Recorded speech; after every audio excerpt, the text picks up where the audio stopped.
অবশেষে দেশে ফিরছেন তারেক রহমান।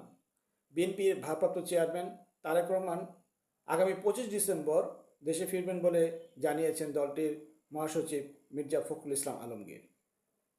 তারেক রহমানের দেশে ফেরা নিয়ে দীর্ঘদিন ধরে আলোচনা চলছিল, কিন্তু কবে নাগাদ তিনি দেশে ফিরবেন সেই বিষয়টি সুস্পষ্ট করে এতদিন দল থেকে বলা হয়নি। এই প্রথম দল থেকে একটি নির্দিষ্ট তারিখ দেওয়া হলো এবং মির্জা ফখরুল ইসলাম আলমগীর বলেছেন যে তিনি 25 ডিসেম্বর দেশে ফিরবেন। তারেক রহমান দীর্ঘদিন ধরে লন্ডনে অবস্থান করছেন। বিশেষ করে 1/11-এর পর 2008 সালে তিনি সপরিবারে লন্ডন চলে যান এবং সেখানে এখন অবস্থান করছেন তিনি। 5 আগস্টের পর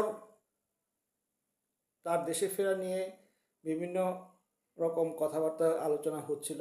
তিনি দেশে ফিরবেন এবং দলের নেতৃত্বে হাল ধরবেন, এমনটাই শোনা যাচ্ছিল।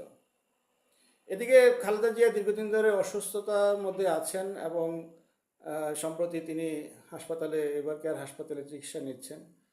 তাকে উন্নত চিকিৎসার জন্য বিদেশে নেওয়ার কথা হয়েছিল, কিন্তু স্বাস্থ্যগত কারণে আপাতত তিনি দেশীয় বিশেষজ্ঞ চিকিৎসকের মাধ্যমে চিকিৎসা নিচ্ছেন। তারেক রহমান খালেদা জিয়ার পাশে দাঁড়াবেন বা পাশে থাকবেন বলে যেমনটি আলোচনা চলছিল যে যে অসুস্থ মায়ের সাথে দেখা করতে বা মায়ের পাশে থাকতে তিনি খুব শীঘ্রই দেশে ফিরবেন। এবং দেশে ফেরা নিয়ে তার বিলম্বের কারণে বিভিন্ন মহলে নানা রকম সমালোচনাও চলছিল। তবে সব কিছু ছাপিয়ে এখন তিনি দেশে ফেরার যে সিদ্ধান্ত নিয়েছেন বা দেশে ফেরার যে তারিখটি ঘোষণা করেছেন, সে তারিখটিকে আসলে সব মহলে একটা আনন্দের উচ্ছ্বাসের মতো অবস্থা তৈরি করেছে।